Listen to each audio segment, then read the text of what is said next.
Dublin, capitale de l'Irlande du Sud, compte près de 700 000 habitants, c'est-à-dire pas loin du quart de la population totale du pays.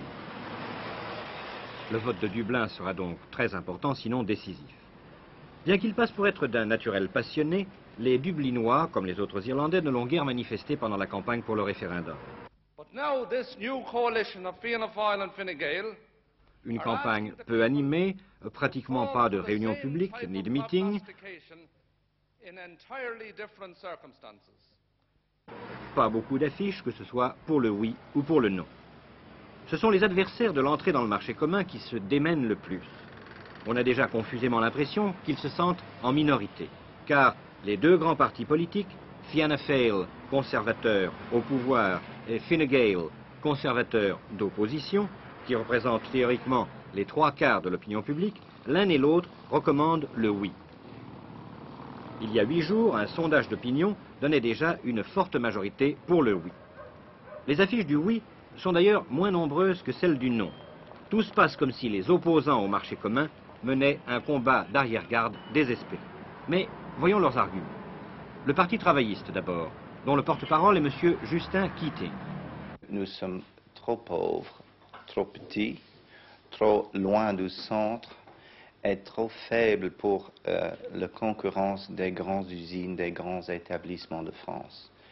En Irlande, le niveau de vie est la moitié de ce qui existe dans le marché commun et nous avons une grande peur d'une hausse des prix de nourriture au point de vue des travailleurs.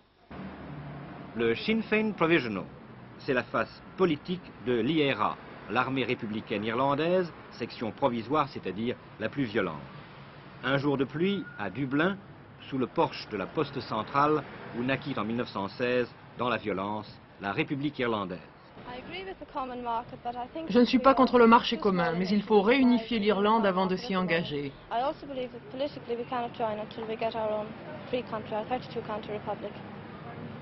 Du côté du oui, on trouve parmi les gens les plus pondérés les représentants des industries les plus florissantes, en particulier celle de la bière, l'industrie exportatrice numéro 1 d'Irlande, d'où le oui catégorique du porte-parole de cette brasserie.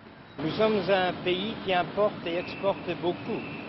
Et la plus grande partie de notre commerce se fait avec les 6 pays du marché commun et les 3 autres candidats. Il serait donc de la folie de nous séparer de ce pays par un tarif commun extérieur. Autre raison de voter oui, la situation en Irlande du Nord. Mais nous allons entendre un raisonnement inverse de celui du Sinn Féin. La réunification de l'Irlande passe par l'adhésion au marché commun. Et il y a les événements du Nord. Alors si, par exemple, l'Angleterre entre dans le marché commun, nous n'entrons pas, évidemment, l'Angleterre, ça comprend l'Irlande du Nord.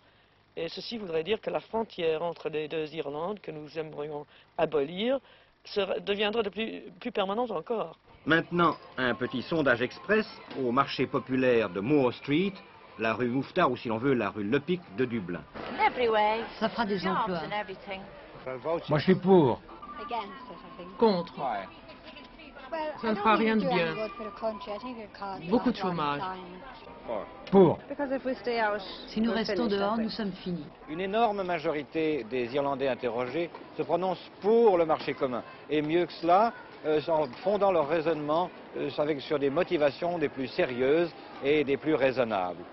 Au point que, avant même que ce référendum ait lieu, on a envie d'en donner le résultat et de dire qu'à une énorme majorité, l'Irlande va se prononcer pour l'entrée dans la communauté économique européenne. Ici Dublin, information première.